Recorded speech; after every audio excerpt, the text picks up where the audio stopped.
Hello students, it is class 11th subject chemistry. The topic is quantum numbers. Uh, we know that atoms of different elements have different number of shells. Some have one, some have two, and some have more than two.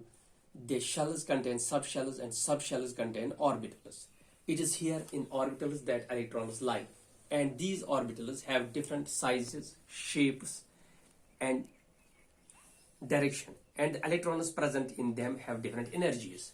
To specify these orbitals, we use a set of 4 numbers which are called quantum numbers.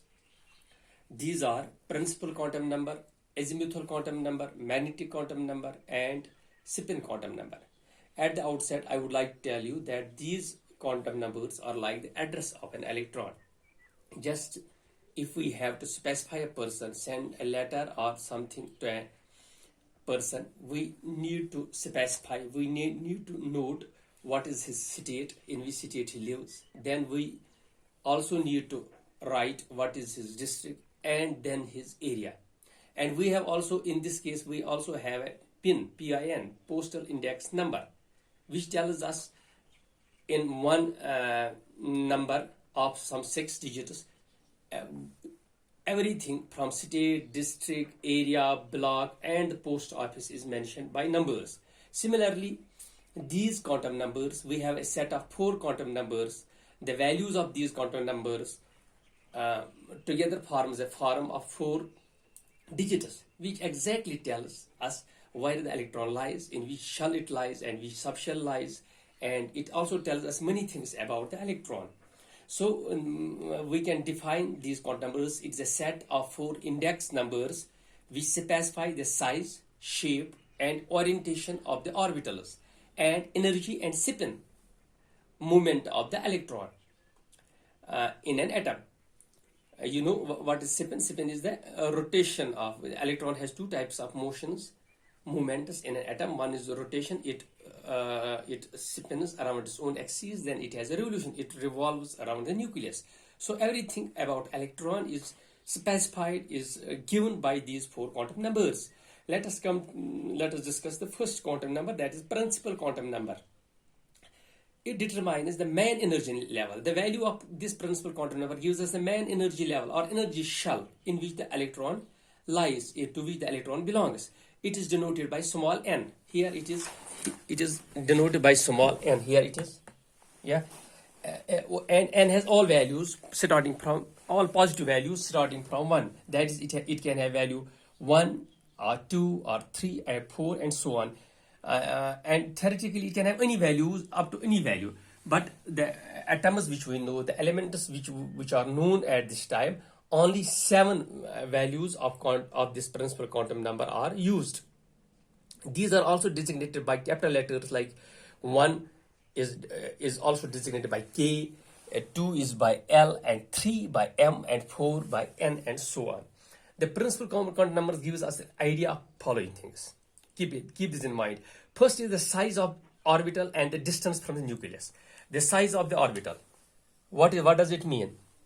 And distance from the nucleus. Size of orbital means if you have a lower value of the principal quantum number, the size of the orbital is smaller and it is nearer to the nucleus. If it has a higher value, then the size of orbital is bigger and the distance from nucleus is also more.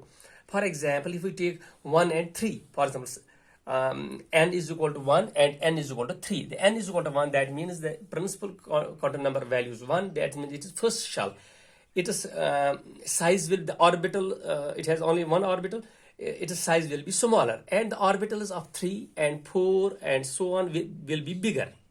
Also, if we take the distance from the nucleus, the orbitals of these first or second, these are nearer to the nucleus, and higher values. 3 is farther from nucleus, 4 is more farther from the nucleus, 5 is away from the nucleus. So the higher value of principal quantum number, higher is the distance from the nucleus, and higher is also the bigger is the size of orbital.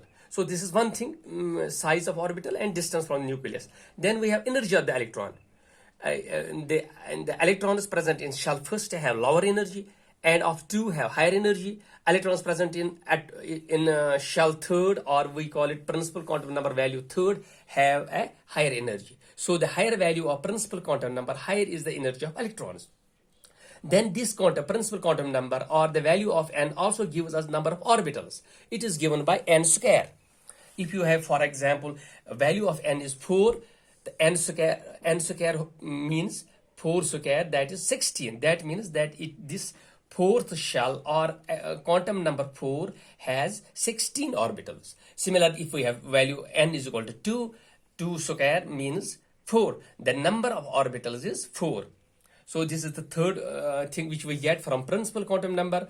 Then also it also gives us the maximum number of electrons in a shell, which means that how many electrons at the maximum can be accommodated in a given shell is given by this quantum number, and the formula is 2n square.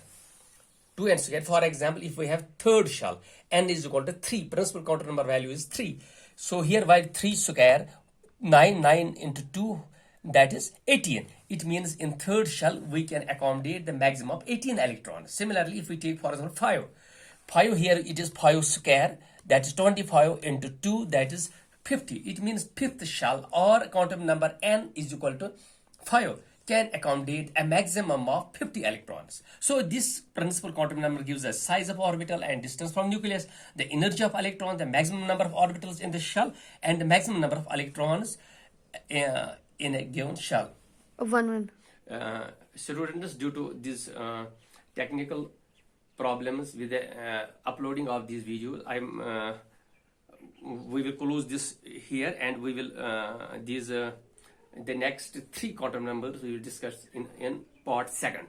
Okay.